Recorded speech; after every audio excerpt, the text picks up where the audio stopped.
Oy, kita nyo naman, napakadami namin sa aming booth dahil mga mahuhusay, mga certified voice artists of the Philippines ang ating mga kasama.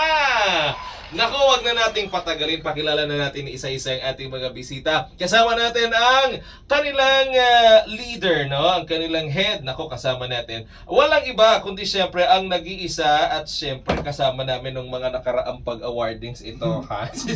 Siya po ang Voice Master, Founder, Creative Voices Productions, and Certified Voice Artist Philippines Incorporated, si Sir Pocholo De Leon. Ayun. Gonzales pala si Sir. Sir Pocholo De Leon Gonzales. Ay, edit mo na lang, di ko nadagdag yung Gonzales.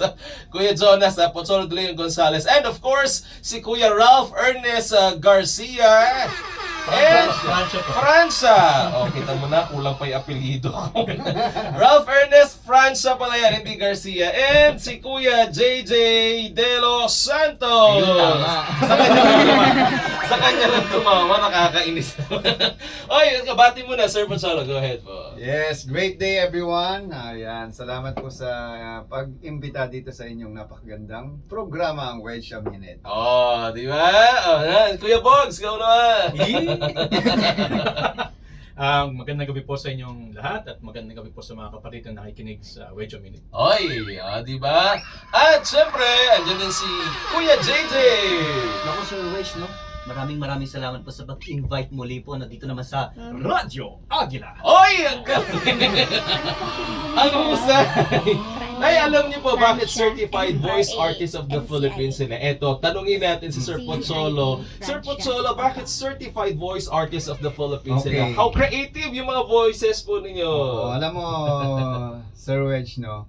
Nagsimula tayo sa industriya ng voice acting since 1996 pa. 6 years old O, pa lang po ako. kabilang stasyon pa yon. Nawala na ngayon. Oy, reporter to dati si Sir Pocholo, ha? Actually, broadcaster and marami rin tayong mga show na pinroduce, almost 30 radio shows ang na-produce ko na. And since then, na-realize ko sobrang talented ng mga Filipino mga artists, kaya lang wala silang opportunity, no? So nung ako in college sa UP, talagang nag-aral ako ng mass communication, and then after that, nung ako ay naging director and dubber sa isang TV station, nawala na ngayon. Tinayo ko ang Creative Voices Productions. Ayun. Yan ang kauna-unahang voice acting, online voice acting school and also voice acting agency sa Pilipinas. So, 19 years na kami, Sir Wedge. Uy, tagal na, sir. And since 2005, I started a program called VoiceWorks, Basic Voice Acting and Dubbing Workshop. At I can claim 80% ng mga bagong voice talent, dubbers, even mga broadcaster, mga sikat na ngayon. Tulad nila, Gandang Karat, iba pang mga programa, ayan sila. Marami sila. Oh, di ba? Diyan nagsimula. So for 15 years, every Saturday nagtuturo ako. Nagtuturo kami nila Danny Mandia, Direct Danny Mandia, Neil Tolentino at iba kong mga kasamahan. At after 15 years, nung 2019, naghinto na kami. At nung 2020, nag-pandemic. Tinayo ko na ang Certified Voice Artist Program. Ayun. Kasi online na kami. From offline, naging online. Ayun. So ngayon, diba? batch 26 na kami. Kasi galing. yung VoiceWorks, batch 50. So more than 3,000 yung graduates. Ngayon, 1,000 plus na. At sobrang daming nabigyan ng opportunity dahil dito. Oo, tsaka sikat to sila, Sir Pocholo, ha? Kasi ang dami na nilang na-produce ng mga programs na sila yung nag-voice over. Opo, Di po actually, ba? at we're proud to say na for the very first time nagkaroon ng opportunity itong mga baguhan, no? Oo. Even maraming mga broadcaster na kahit nagbo-broadcast na sila, nag-training Nagtitrain pa rin sila. Like si oo. Ma'am Jem, no? Oo, si Jem Paxson, na aking co-anchor dito sa Balita Alas 4 Sabado, nag-train din kay Sir Because Pocholo. our goal is to promote voice acting as an art form Tama. and to use our voice to create positive social change. Galing! Ay, ito naman, kausapin natin si Kuya Bog, si Kuya Ralph Ernest Francia. Kuya Bogs, ikaw naman, eto talaga, college pa lang kami talaga malalim na boses. Pero ikaw, Kuya Bogs, eto, napasok yun na itong creative voice of the Philippines. How do you share your talent and skills, lalo doon sa mga mas bata pa sa inyo? Pagdating po sa sharing, kasi syempre na-inspire tayo na lahat na impart sa amin. Tama. Kahit nung college, dinala ko dito sa Creative Voices, and then si Sir Pocholo nag-impart din sa amin. Meron din po kaming, maliban sa workshop ni Sir sa Certified Voice Artist Program, meron po kami mga workshop. Ayun. So, meron po kaming ongoing na STOP Voice Acting Workshop. So, STOP as in yung abbreviation lang po siya. Hindi siya na-stop as in Hindi siya tigil. stop talaga. Oh, Ano yung galing. sabihin ng stop? Ano ibig sabihin ng stop? Oo nga. Jay? Sige, Sir Jay. Ano ibig sabihin ng stop? Pero ang masasabi ko lang po, napakaganda ng program. Yung Sobrang program. ganda kasi po unlike CBAP, though maganda po yung CBAP for starters, lalo na marami po siyang na-cater, lalo na sa hindi lang sa buong Pilipinas, kundi buong mundo na rin po. Nakalimutan nila yung stop. Oh, Ano sir. ibig sabihin ng speak, translate, and Observe. observe and Perform. perform. Uy, ang galing ha. Oh, speak, translate, observe and perform. Oh, kumbaga, stop, look, and listen, di ba? Ay, ang galing naman. Sir JJ, speaking of this, ikaw pa bata ka pa lang na-discover mo na talaga, uy, kaya kong mag voice over, parang ito yung gusto kong pasukin na linya. Ito ba, ano bang course ang natapos mo, Sir J? And of course, bakit ito yung pinasok mong larangan ngayon? Actually po, ongoing pa po ako na nag-aaral sa PUP Santa Mesa as a Bachelor of Arts in Broadcasting. Ay, galing. Ayan, parang in-live po tayo dito. So, before pa po kasi ako mapunta sa Creative Voices, nag-voice impersonation na po ako. Uy! So, talaga? parang gumagaya po ako ng iba't ibang mga boses ng mga famous stars, celebrities, mga cartoons. Kumbaga, nakokopya ko kung ano man yung mga tawag dito, yung mannerism nila. Kumbaga, for example, pag naririnig ko si Coco Martin, di ba? Parang yung S niya, parang, Sandra, nasa ka na Sandra? Oo, Parang doon pa lang, nakukuha mo na kung ano yung boses nila. Parang naging ganun. And then eventually, I created content po sa Facebook wherein gumaya po ako ng iba't ibang mga boses and kinount ko po sila.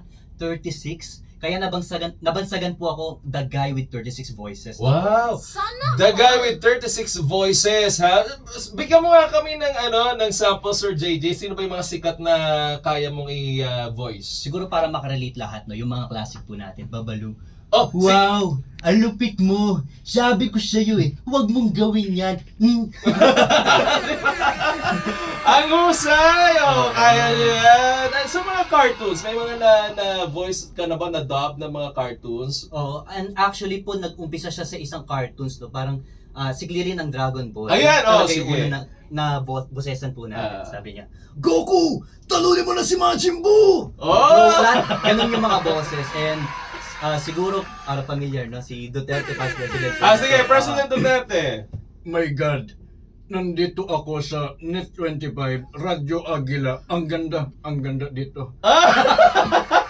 Ay, ang galing! Palakpakan! And then eventually po, long story short, Mhm. na-discover po tayo dito sa Certified Voice Artist Program and nabigyan po tayo ng pagkakataon para ma-expose sa iba't ibang dubbing studios and also po, matrain po tayo dito sa Certified Voice Artist Program. Oy, ang galing Sir Pocho, ang galing ni Sir JJ. Ang mentor niya si Sir Pocholo. Yes, Yan, mahusay kasi ang mentor, kaya mahuhusay din ang kanyang mga product. Binabati ka ni Sir Nino na nakikinig sa atin. Hello, Sir Sabi Nino. niya, kamusta mo kay Sir Pocholo daw? Magandang gabi sa iyo, Sir Nino, ha? Ay, ikaw naman, Kuya Bogs, yan. Baka naman pwede mo rin kaming sampulan. Sino na ba yung mga na-voice mo na-dub mo na ng mga kilala din? Mga kilala po, walang gaano mga kilala. Oo, Kasi sige. pagdating sa mga impression, hindi ako doon na nag-excel or nakilala. Yung mga bata, sila yung talagang doon kinalaunan. Tayo more on sa acting tayo, more on sa mga pagbibigay buhay sa mga karakter. Oh, magaling tong umarte. Best actor to nung college kami. Di ba? Sige nga, Kuya Bogs. Sige nga. Oh, sige nga. Sample line nga dyan. pwede nating paano mo nagawang saktan ng aking mga kaibigan? Hindi ka na makakabalik pa dito. Natakot ako. Actually, Pag kontrabida, ito pwede sa mga radio drama. Sa Sir Bogs, yung mga Hmm. ibang radio station, may mga radio drama, nagpapadubbing sila. Sir Pocholo, yung mga ganyan, paano mo na-identify kung saang line of voice over and dubbing sila nararapat? actually, ako naniniwala, lahat ng tao, basta may boses Mhm. at marunong makinig, ay magagawa nila to. Correct. Oo, hindi naman to tulad ng singing na talagang kailangang innate na yung talent mo eh. Correct. Basta marunong ka magsalita at marunong ka magbasa at makinig bilang director, magagawa mo to. Mm. Ako, pero isa-isang dinig ko pa lang, alam ko kagad kung saan siya pwede. Ayun. Bilang 30 years na ako sa industriya. Oo, nako, at bihasa na po ito si Sir Pocholo talagang. Pero gusto niyo bang marinig din si Sir Pocholo? Siyempre. Ay, marami. Pinaka-siyempre.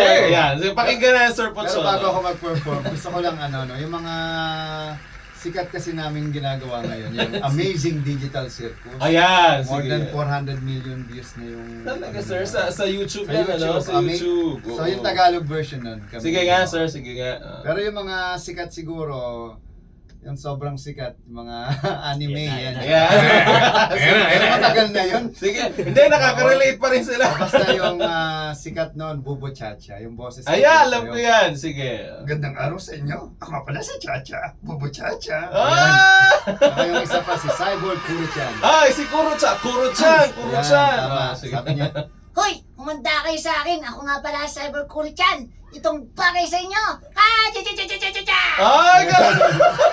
saka Amazing! yung Nature Garden. Ayan, sige nga. Okay, Sino doon, sir? Boses ng tatay ni Sanchay. Sige nga. Sabi niya, magandang araw sa inyo. Ako nga pala ang tatay ni Sanchay. Kamukha mo si Doming Sir. Ah! Sabi niya. Naalala niya yung mga boses na Na-amaze ako sa Saka yung ganda. classic na commercial na Mhm. Bibo Hotdog. Ano ba yan? Yung, Pape Bibo! Bagong Bibo! oh, anong sikreto ng bagong Bibo? Tikman mo! Paano? Papit ako eh. Nya! Ay! Ang husay! Nako, walang makakatawa. Tsaka yung latest siguro yung pandemic na kasi makulay ang buhay. Ay, alam, makulay ang buhay. Ayan. Sige nga, sir, sige Ako nga. si Benji at si sige Pen nga. Pen. Ayan, sige. Sabi niya, Hello! Ako nga pala si Benji. at ako naman si Pen Pen. Kayo ay nanonood ng Makulay. Ang Buhay! Ay! Ang husay! Nako, the best talaga. Pero sir, may binabanggit ka kanina, Sir Pocholo, yung sa YouTube ninyo na umabot na kayo ng how many views? Actually, almost 400 million. Million views. Ano yan? Yun yung Amazing Digital Circus.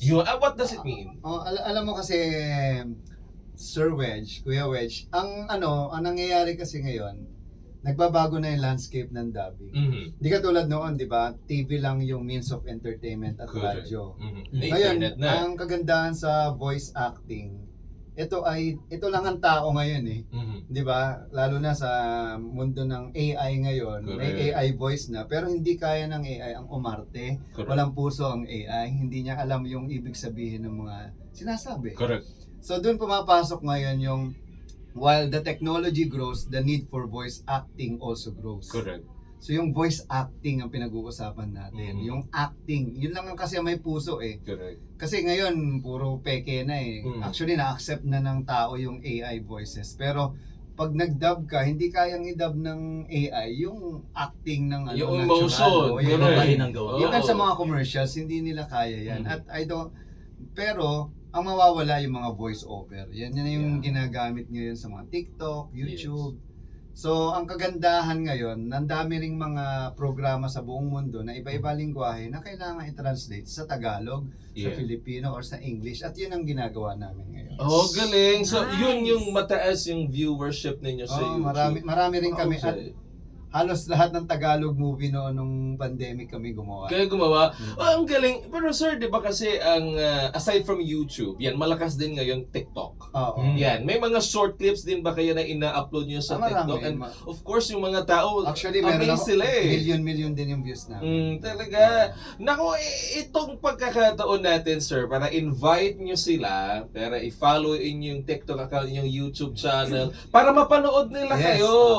Actually, hanapin nyo lang ang Creative Voices or Mhm. Certified Voice Artist Philippines and also Certified Voice Artist Program, The Voice Master. Napakarami namin channel eh. Aha. Or hanapin, i-google nyo lang who is the best Filipino voice talent, lalabas na yan. O sila na agad makikita nyo, di ba? Ikaw, Kuya Bogs, baka may gusto kang i-encourage yung mga, uy, ang galing, gusto ko matuto ko ng ganyan. Ay, ang husay niya, sana maging ganyan din ako. Yung mga nangangarap na maging kagaya ninyo. Go ahead, baka may ma-advise ka sa kanila. Yes po. Kasi sa culture natin ngayon, karamihan ng mga bata, matanda, lagi sabi, sana all, talentado, sana Correct. may ganyan din ako. Oh. The thing is, lahat naman tayo, sabi nga ni Sir Pocholo, lahat tayo may boses. So, hindi imposible na magawa mo itong ginagawa namin. Yeah. Kagaya namin daw ni JJ, magaling man siyang manggayo, maggumawa ng mga impression. Ako, aminado ako, hindi ako ganun kagaling. Mhm. Pero may kanya-kanya tayong mga tinatawag namin na niche kung saan ka pwedeng mag-excel. Pwede kang mag-focus sa dubbing, sa impression, sa hosting, Correct. sa ano pang field na pwede mong gawin. So, as long as may boses ka, and you want to explore kung ano pa ang pwede mong gawin sa boses mo, lapit kayo sa amin, Certified Voice Artist Program, Facebook, i-google nyo lang, TikTok, kahit na anong social media meron kami. So, reach out kayo sa amin. Meron kami mga Sokbed managers na pwedeng makausap ninyo para matulungan namin kayo at alamin pa kung ano ang pwede nyong gawin sa boses nyo. Yeah. Kuya JJ, ikaw naman, baka may gusto kang idagdag para sa Voice Artist of the Philippines. Yes, and aside po doon sa Certified Voice Artist Program, we also have our face-to-face workshop, which is the Stop Voice Acting Workshop Yun. na ginagawa po namin yan sa Makati po, no? If you want to practice your dubbing or the voice acting, po, Yan, no? More oh. on acting po tayo, no? At talagang magkakaroon kayo ng experience pagdating sa dubbing booth po namin. And also, follow us on our TikTok account. Ako po, Energy Voice. Si Ralph Francia, tama ba? Tama, it's Box Francia without the vowels.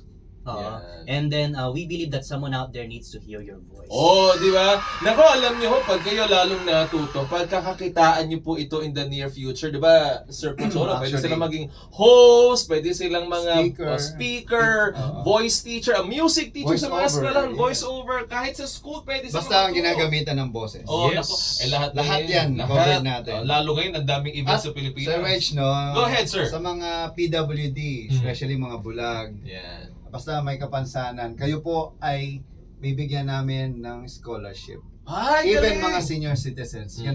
Ganun po namin kamahal ang ating mga PWD. Generous nyo naman, sir. Opo, Kusay actually, naman. I gave a Amazing. scholarship for the past almost 20 years. Halos galing. kalahati ng klase namin, scholar. Di ba ang husay nila? Kaya blessed sila kasi ang marunong silang tumulong din sa kapwa. Tama. And multi-awarded itong mga ito, ha? Nako si... Naniniwala po kasi kami na our voice is a gift from God. Correct. It's how we use it. Yeah. That's our gift back to God. Oh, Yes. di ba? Biyaya sa atin yan, boss. Kaya pagka lalo nating alagaan ang ating boses. One last tip na lang. Yan, Sir JJ, ikaw muna. Paano mo inaalagaan yung boses mo? Naku, syempre, common yan. Iwasan natin ang malamig. Correct. Ikaw, Kuya Bogs, yan. Boses, paano mo inaalagaan? Bawal po tayo magpuyat. Kailangan matulog tayo on time. Kasi Ayun. pag napupuyat, nagdadry yung lalamunan. So, as much as possible, kung kaya nyo mag 8 hours of sleep, 8 hours of sleep. Correct, pero di ko kaya yun. Hey, Sir Pocholo, last na lang. We still have 1 Ako minute. po nagka-cyst na sa vocal. Oh, cords. yeah. Isang taon po akong nawala ng boses. Tama. At alam ko kung gaano kahirap ang walang boses. Alagaan nyo ang boses nyo, huwag nyong i-abuse. Pero hindi lang ito dapat pagkakitaan, ito ay dapat i-share mo rin sa iba. Kasi pag binawi yan sa'yo ng Diyos, malalaman mo kung gaano ka-importante ang boses natin. Dahil ang boses natin, without it, we don't have communication. Yan, puhunan natin talaga yan eh, di ba? Hoy, ang bilis ng ating oras. Salamat muna Sir Pozzolo, si Kuya Ralph, si Kuya JJ. Maraming salamat sa pagkakataon. Salamat muna sa lahat ng mga nanood, nag-share ng ating Facebook Live at YouTube channel at nakikinig sa atin sa Radyo Agila 1062. Nako, ang bilis ng aming oras. Salamat muna sa La Visual Corporation, Ma'am Laleng, maraming salamat. F Salon Central Avenue Branch, maraming salamat. Sa Aibo Valis Palagro, Quezon City, maraming salamat. Julian's Kitchen, maraming salamat. Sa Alegre de Pilipinas, maraming salamat. Naku, wala na ko oras. TSB, The Expert Solution, and Jamie Airline Ticketing System, Myla Brother Juice, Brother Carl Dacola, maraming salamat. Ako po si Wedge Kujamat, alas 9 na po ng gabi hanggang sa susunod na Webes. Magandang gabi po sa inyong lahat. Sakto, alas 9. Sir, picture tayo muna. At